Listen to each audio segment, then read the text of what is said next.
Découvrons notre invité du jour dans Portrait Témiscamien. Né en 1981 à Lorainville et grandi sur une ferme familiale, Simon Gélina s'est très tôt intéressé à la vie sociale et culturelle de sa communauté, tout en nourrissant une passion pour la chanson. Dans le fond, l'intérêt pour la chanson, la culture, c'est même tout jeune, au niveau du primaire. Mes tantes, mes oncles avaient cette passion-là dans la famille, donc le côté artistique était présent.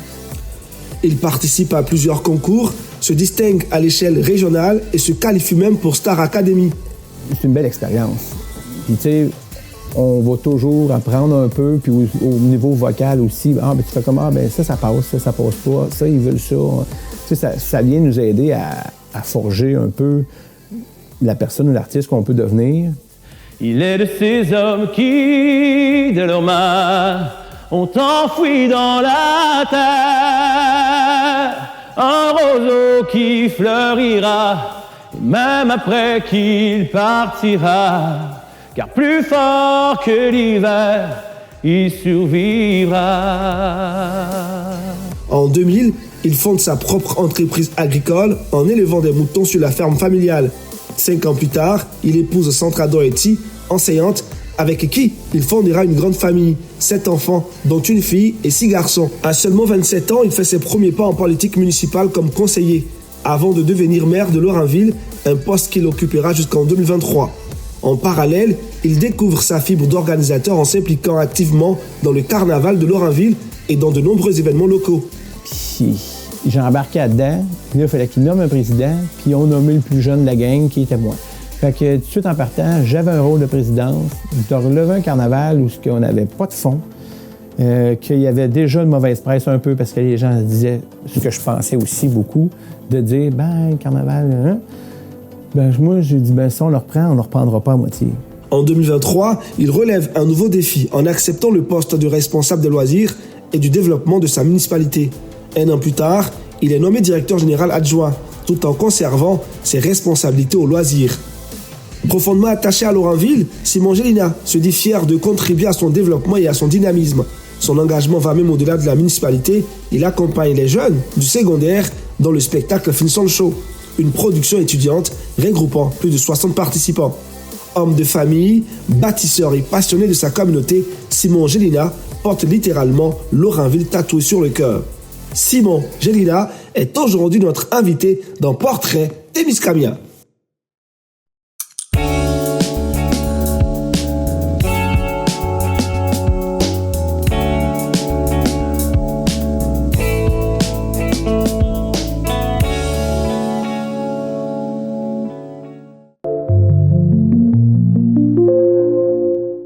Alors Simon, vous êtes né et élevé sur une ferme à Lorainville, mais vous avez rapidement développé une passion pour la chanson et la culture. Qu'est-ce qui a éveillé cet intérêt chez vous dès votre adolescence?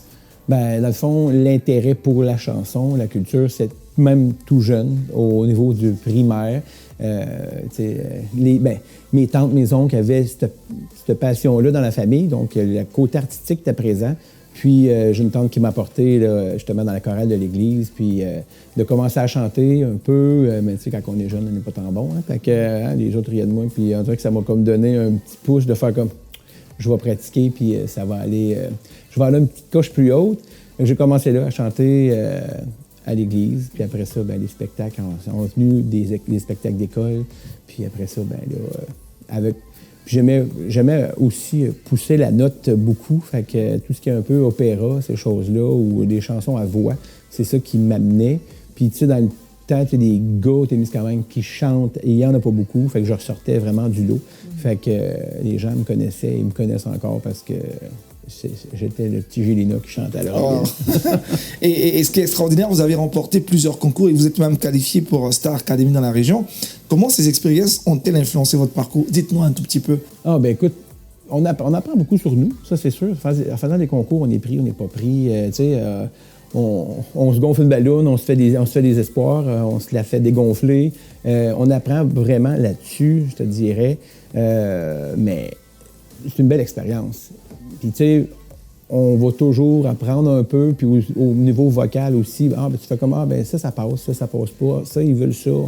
Tu sais, ça vient nous aider à forger un peu la personne ou l'artiste qu'on peut devenir, puis à quoi on veut ressembler aussi. Puis des fois, de ne pas se dénaturer. Parce que des fois, quand on monte un petit peu plus, bon, on s'aperçoit de l'envers du décor aussi. Star Academy, je n'en ai pas fait long, mais j'ai quand même vu les caméras, j'ai quand même vu ces choses-là, puis de voir qu'à l'arrière de la caméra, bien, c'est différent. Puis ils veulent voir ça, bien, il faut que tu leur donnes ça. Mais c'est ça. Fait que, mais dans ce temps-là, dans les débuts, j'aurais adoré pouvoir monter un petit peu plus haut, aller faire vraiment, me rendre vraiment à Star Academy. Mais, tu sais, là, 43 ans... je suis très, très Qu'est-ce qui t'a motivé déjà à t'inscrire à Star Academy? Ben dans ce temps-là, c'était comme le but ultime. Ça venait de sortir, c'était Star Academy. Tout le monde allait là, tu chantais. Écoute, c'était l'espoir de dire hey, on va peut-être pouvoir faire carrière. Puis, on est du monde de région, on a moins accès à cette grosse affaire-là, de dire je vais me faire connaître. Puis, dans les premières années, ce qui était le fun de Starac, c'est qu'il faisait la tournée de toutes les régions du Québec. Il faisait des auditions partout, dans chacune des régions, pour aller chercher les talents régionaux. Ceux qui sont à Montréal, ils sont là, sont prêts. C'est sûr qu'ils ne se font pas plus connaître parce que la masse de population est énorme. Mais ici, de dire « Ah, on a une chance, on est capable de mettre le pied dans l'engrenage puis de pouvoir se faire connaître un peu. » Fait que moi, tu sais, déjà là, juste de chanter devant Stéphane Laporte ou ces gens-là, en audition, ben pour moi, c'est une fierté. Quand tu fais ton audition puis qu'ils t'en demandent une deuxième puis que tu fais tes 2 chansons complètes puis que tu fais comme « Ah, OK, bon, ben j'ai quand même... » Puis tu sais, je me démarquais quand même aussi par mon métier parce que, tu sais, c'était pas tout le monde qui était là puis qui était agriculteur puis qui élève des agneaux puis qui chante puis que... Fait que, tu sais, le parcours de tout ça venait les attirer aussi. Mais j'en suis là, je suis heureux de faire fait ce que j'ai fait là. Puis, est-ce que tu te souviens de ces chansons-là que tu as interprétées à l'époque? Oui, j'ai chanté Vivo Parler de Andrea Bocelli, qui est une chanson un peu opéra. Ça donne quoi aujourd'hui sans te demander de faire un acapella? C'est Vivo per lei quando sai la prima volta l'ho incontrata. Ça ressemble un peu à ça, puis ça monte, la note, on peut la pousser après ça, c'est juste le début. Mais oui, fait que c'est ça. Ça, c'est un défi, justement, au secondaire. Un oncle qui m'avait comme fait découvrir un peu ce chanteur-là, puis la chanson, j'avais comme accroché dessus. Puis c'est un défi de ce spectacle de secondaire 5 de dire hey, c'est cette chanson-là que je vais faire. Fait que c'était un grand défi vocal. Je passais de toutes les couleurs en la chantant au début parce que c'était haut comme ça. Là. Fait que j'ai travaillé beaucoup ma voix sur cette chanson-là. Je pense que c'est la toune où je me suis forgé mon côté vocal beaucoup. Avant, je chantais, mais c'était pas des chansons à ce niveau-là. Puis ça m'a donné le goût de les petits défis vocaux comme ça, je les prends. Puis après ça, c'était avec cette chanson-là, on a fait des concours en Abitibi, on a fait... fait que je l'ai fait suivre, cette chanson-là, aussi pour, justement, Star Academy. Puis j'avais la deuxième chanson qui m'avait demandé, c'était Malade de Noir Silence, avec une chanson vraiment différente, francophone, qui est un peu plus... fait que c'est ça. De ton expérience à Star Academy à maintenant, ça fait combien d'années? Écoute, là, votre expérience à Star Academy, c'était en 2004. Que c'est ça. Ça fait un beau 21 ans déjà de ça. Fait que, c'est ça. Là. Et aujourd'hui, quel est le rapport que tu entretiens avec la musique? Avec la musique, c'est par ma fille. Je pense que j'entretiens vraiment le chant. Je chante pas tellement. J'ai beaucoup arrêté. Fait que, mais, ma fille, depuis qu'elle a l'âge justement de 4 ans, qu'elle a commencé à chanter. Puis elle aime ça au bout. Puis elle monte. Elle a très, très, très, très beau niveau vocal. Elle chante encore plus. Le niveau est encore plus haut que papa va l'avoir à cet âge-là. Puis elle a fait ses spectacles complets. D'ailleurs, c'est ça, elle en fait cet été. Elle fait 2-3 spectacles. Elle a ses shows complets. Mais c'est par de là que je vis vraiment plus mon côté musical. Mais là, on a un spectacle. Je veux chanter avec elle. Fait que je reviens, on chante. Je reviens avec des chansons. Puis... c'est ça, comme ça qu'on sait. De ton expérience musicale, est-ce qu'il y a une image qui te reste encore à l'esprit, une anecdote à partager? C'est sûr que c'est Star Academy qui ne quittera jamais mes souvenirs. C'est la plus belle expérience. Puis de recevoir un téléphone de cette organisation-là, puis de dire, t'es convoqué, deuxième édition, puis OK, tu t'en reviens. Ça, c'est comme, OK, là, le niveau espoir, il monte d'un cran, fait qu'il n'y a rien qui va battre ce côté-là. Mais tu sais, même dernièrement, je me suis inscrit à la voix, on a été sélectionnés, moi et ma fille, en même temps, pour le 2e degré d'audition. On est allé à Saint-Hubert, on est allé vivre ça ensemble. C'est ça qui était le fun, de pouvoir le vivre ensemble. Puis, écoute, moi, si ma fille peut continuer à monter les échelons, je vais la suivre là-dedans. Puis, c'est ça, je vis ma passion à travers d'elle. Super. En 2005, tu te maries et tu fondes une grande famille, 7 enfants aujourd'hui. Comment cette vie de famille nombreuse a-t-elle influencé tes choix professionnels et tes engagements communautaires? Écoute, la vie de famille, d'avoir une grosse famille, c'est ça, on ne l'a pas décidé au début. On ne s'est pas marié en se disant en 2005, on va avoir 7 enfants. Je pense que j'aurais eu peur moi-même, je serais parti à la course. Non, mais oui, 7 enfants, ça se fait tranquillement. Puis, à cette heure, on est là, on en a 7. Mais c'est parce que le fait d'être sur une ferme, d'être une terre agricole, ça fait que c'est plus facilitant. J'étais un père vraiment plus présent. Je pouvais gérer mes horaires. Donc, de là, on est rendu à une famille comme celle-là. Ma conjointe est enseignante. Elle aussi, les enfants, pour elle, c'est bien important. Fait que c'est pour ça qu'on en est là. Puis on est bien heureux d'avoir fondé cette belle famille-là. Puis de les voir grandir, parce que là, on est rendu avec nos beaux grands ados là, qui sont là. Puis les plus petits, on a comme deux portions d'âge là, dans ces sets-là. On est bien content de pouvoir les voir là-dedans. Puis, tu sais, ils s'impliquent beaucoup. Tu sais, je suis un gars très, très, très impliqué. Ma conjointe s'implique aussi parce que ça veut me voir, il faut qu'elle s'implique. Non, mais elle s'implique aussi par la bande dans tout ça. Mais les enfants aussi, tu sais, on parle de ma fille, on parle de mes gars. Tu sais, je vois comme tu sais, mon deuxième gars, là, en ce moment, il aime s'impliquer dans l'organisation, dans d'autres organisations ailleurs au Témiscamingue.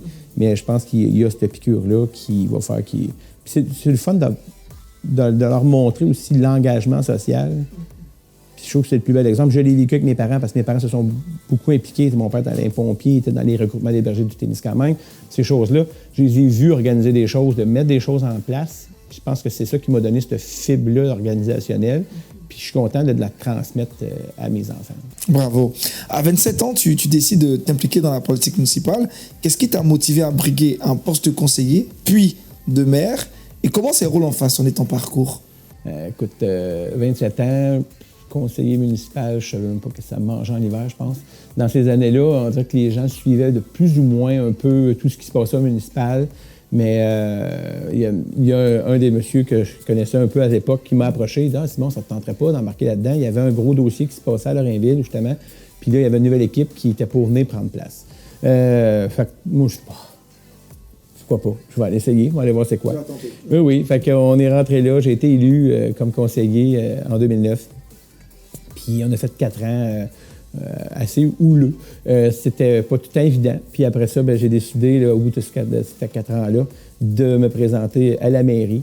Parce que je voyais des choses que je voulais changer. Je voulais que Lorrainville... J'avais une vision pour Lorrainville. Donc, c'est ça. On s'est rendu là. Puis, tous les conseillers qui étaient avec moi dans cette équipe-là m'ont suivi dans cette trip-là, je te dirais, parce que c'est un trip. C'est quelque chose. Puis, je l'appelle, c'est mon école. Je suis allé vraiment...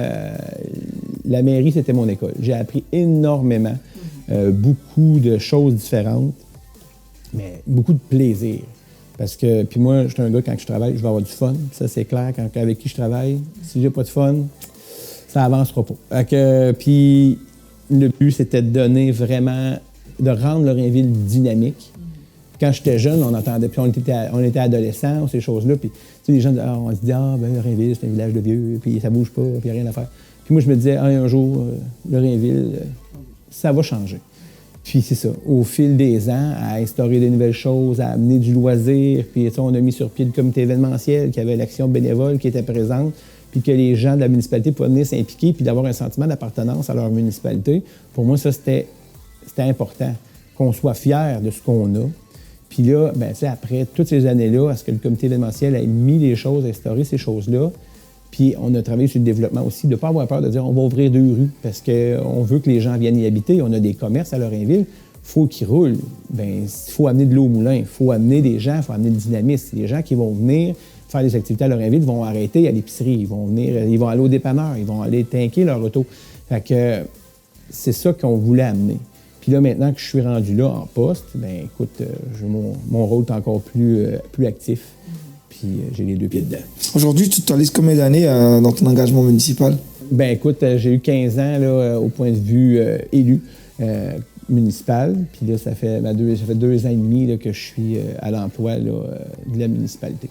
Fait que c'est ça. Quels sont les plus beaux projets jusqu'ici qui te rendent fier avec les équipes avec lesquelles tu as travaillé? Écoute, il y en a beaucoup, puis je pense que c'est l'ensemble un peu de l'œuvre. Puis, tu sais, de travailler en équipe avec tout ce beau monde-là qui est autour, puis qui sont tous la même thinking que moi, on travaille bien dans ce sens-là. Fait que c'est avec les collègues, on a ce même alignement-là, puis c'est ça qui est beau. Parce que quelqu'un tout seul ne peut pas avoir juste, tu sais, je suis là au développement, je suis au loisir, mais là, puis tu sais, j'ai été nommé directeur général adjoint. Fait que, tu sais, il y a des gens qui embarquent avec mon tour, puis que ça fait qu'on a une force. Mais les fiertés que je peux avoir de plus, c'est des beaux projets qui s'en viennent. Mais les développements, de dire, bien, il y a 8 ans, OK, on va ouvrir 2 rues. Mais il y a d'autres gens autour qui disaient, voyons donc, vous ne bâtirez pas, vous bâtissez une maison aux 3 ans à Lorrainville.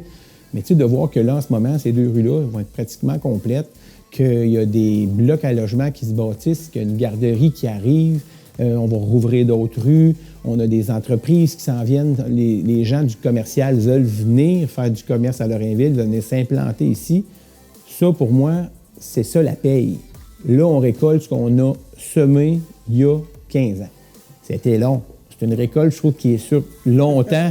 Je ramène un peu, justement, avec l'agriculture, fait que je vois ça comme une récolte, mais là, je trouve qu'on récolte. On ramasse ce qu'on a semé tranquillement, puis on le ressent.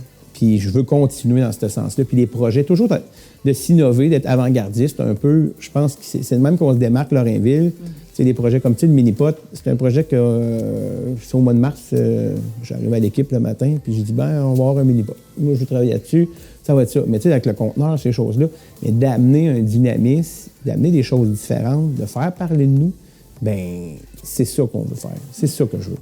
Ton implication dans l'organisation d'événements est également marquante. Comment le carnaval de Lorrainville a-t-il nourri ta passion pour l'événementiel et comment cette expérience t'a-t-elle préparé pour d'autres projets dans la région? Écoute, le carnaval, encore là, je venais de rentrer comme élu. Ce carnaval-là, ça faisait des années qu'on le voyait aller, ça allait plus ou moins bien, ça marchait plus. Puis là, en tant que conseiller, il y avait 2 membres qui restaient actifs de ce comité-là, qui sont venus nous voir au conseil pour dire, là, si vous ne nous aidez pas, le carnaval va mourir. Moi, un gars de 27 ans qui voyait le carnaval depuis plusieurs années faire comme il était en déclin, je me disais, la première chose que j'ai dit, laissez-le mourir. Ouais. Parce que la vision que j'avais de ce carnaval-là, c'est que ça allait pas bien. Ça faisait plusieurs années que ça marchait plus ou moins bien. Mais là, tu sais, les autres, on va aller prendre une première réunion, on va aller voir ce qu'ils ont à dire. Mais c'est la première chose que j'avais dit. Puis j'ai embarqué là-dedans. Là, il fallait qu'ils nomment un président, puis ils ont nommé le plus jeune de la gang, qui était moi. Fait que tout de suite en partant, j'avais un rôle de présidence, de relever un carnaval où on n'avait pas de fond, qu'il y avait déjà une mauvaise presse un peu, parce que les gens disaient ce que je pensais aussi beaucoup, de dire, le carnaval, hein? Moi, j'ai dit, si on le reprend, on ne le reprendra pas à moitié, puis on va le remonter. Mais c'est ce qu'on a fait. Puis l'équipe qui a embarqué aussi, puis dans la première année, c'était des élus. C'était nous autres, les élus, qui avaient repris ça. Puis après ça, on s'est mis à avoir plein d'autres gens qui se sont impliqués. Puis les gens venaient nous voir parce qu'ils voyaient que le carnaval reprenait un regain de vie. Puis on est rendu là après 15 ans. Puis j'ai été 14 ans président pendant ces 15 années-là. Puis j'étais encore là. Puis j'ai encore le désir justement de le faire monter un petit peu plus parce que c'est pas évident d'avoir un festival hivernal. T'sais, un festival estival, on a un peu moins de contraintes. L'hiver, avec le froid, ces choses-là, c'est un peu plus différent d'organiser ça. Mais on apprend à s'adapter. Puis d'avoir des choses différentes l'hiver, c'est difficile. Mais d'apporter tous les spectacles. Au début, il y a 15 ans, on n'avait pas autant d'offres musicales et culturelles sur le territoire de Témiscamingue. Fait qu'on voulait embarquer, puis justement, ça a fait que notre force est là aussi, dans tout le côté spectacle, mais j'ai appris aussi, puis je me suis créé des contacts énormes grâce au carnaval. C'est ça aussi une des forces que peut-être que j'ai, c'est que j'ai beaucoup de contacts. Je connais mes gens parce que je viens de Lorrainville. On va dire comme je dis aux autres, je suis un natif, là. Fait que c'est ça. Fait que en étant natif d'ici, je connais mon monde, mais j'ai ce modèle-là, ce monde organisationnel-là, il est né grâce à ça. Fait que, oui, la municipalité était une école, mais le carnaval a été aussi quelque chose qui m'a poussé puis qui m'a vraiment donné le goût. Puis de voir, on peut faire ça, on peut faire ça, on peut faire ça.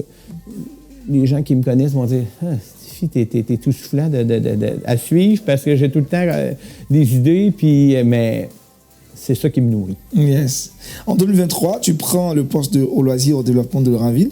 Qu'est-ce qui t'a convaincu à délaisser ton entreprise agricole en Petit Sainte-Griffe pour ce nouveau défi et quelles sont les priorités pour la ville aujourd'hui, toi aujourd'hui à ce poste? Moi, premièrement, j'avais 2 choses à délaisser pour prendre un poste comme celui-là. La mairie aussi, parce que j'étais à la mairie. Donc, je me disais, je fais un choix. Après 15 ans, est-ce que je démissionne? J'ai encore des choses à faire pour Lorrainville. Là, je me dis, OK, mais oui, je démissionne de mon poste de mairie, mais je vais faire d'autres choses. Je vais être encore plus actif en ayant les 2 pieds dedans. Mais c'était quand même un gros morceau à dire, lâcher. J'ai eu plus de difficultés, je te dirais, à lâcher mon poste de maire que mon entreprise agricole. Oh! Ouais. Parce que, pourquoi? L'agriculture dans la production ovine, ça allait pas super bien. Je me suis battu aussi beaucoup à ce niveau-là. J'étais dans le syndicat des producteurs d'agneaux d'Abitibi-Témiscamingue. Beaucoup de contraintes gouvernementales qui étaient dans la production. On est en région éloignée, c'était pas évident. Beaucoup de contraintes, puis j'étais tanné de ça. J'étais tanné justement, puis j'avais besoin d'aller voir du monde. Fait que, puis tu sais, mon implication à la mairie, mon implication dans les événements me donnait ça, de sortir. Parce que là, travailler sur la ferme, tu es souvent tout seul. J'avais besoin d'aller socialiser à quelque part. Fait que mes parents étaient là, de dire, je vais délaisser, tu sais, un peu la ferme familiale. Ça, c'était comme la cassure, mais après avoir parlé à mes parents, puis mon père m'a dit, regarde, Simon, je sais c'est quoi la situation agricole, c'est pas tout le temps Jojo, puis tu vas être heureux. Il dit, vas-y. Fait que ça, déjà là, moi, bon, ça, c'était plus ça qui me fatiguait. Parce que la terre est encore là, on continue à rester là, mes enfants sont élevés là, on a encore quelques animaux dans le pâturage où je n'ai pas carrément arrêté. Donc, en délaissant ces 2 choses-là, là, je me suis dit, go, je plonge. Ça faisait plusieurs années que je regardais ce poste-là, je le voyais, le poste. Je me disais, ça, c'est ce poste-là que j'aimerais faire. Je serais vraiment, là, écoute, là, dans mon monde, là. Puis là, c'est là. Aujourd'hui, tu ne regrettes pas d'avoir délaissé? Zéro regret. Zéro satisfaction, engagé, passionné. Je suis content d'arriver au bureau, je suis content de venir voir mes collègues, qu'on puisse monter des affaires ensemble. Puis, tu sais, on est une belle équipe, vraiment. Tu sais, on est tous au même niveau de qu'est-ce qu'on veut pour Lorrainville. Fait que quand on s'assoit ensemble puis qu'on brainstorm, ça peut être dangereux.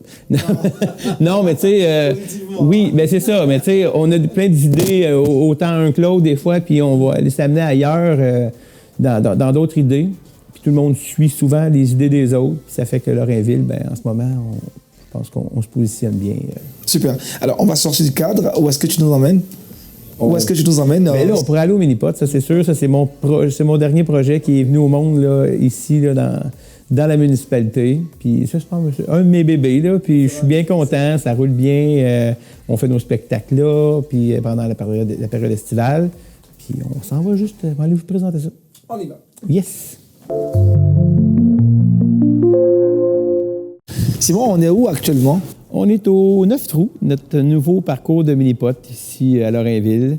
On est sur le toit du conteneur, notre petit casse-croûte aussi qui est annexé à ça, notre comptoir d'accueil avec la petite terrasse où les gens peuvent venir relaxer après avoir eu une petite joute là, de Mini-Pot qui est un beau Mini-Pot de la thématique agricole là, ici à Lorrainville. Tout à l'heure, tu nous feras visiter le Mini-Pot. Oui. Mais déjà, raconte-nous d'où est venue cette idée et comment vous avez pu mettre en place ce projet.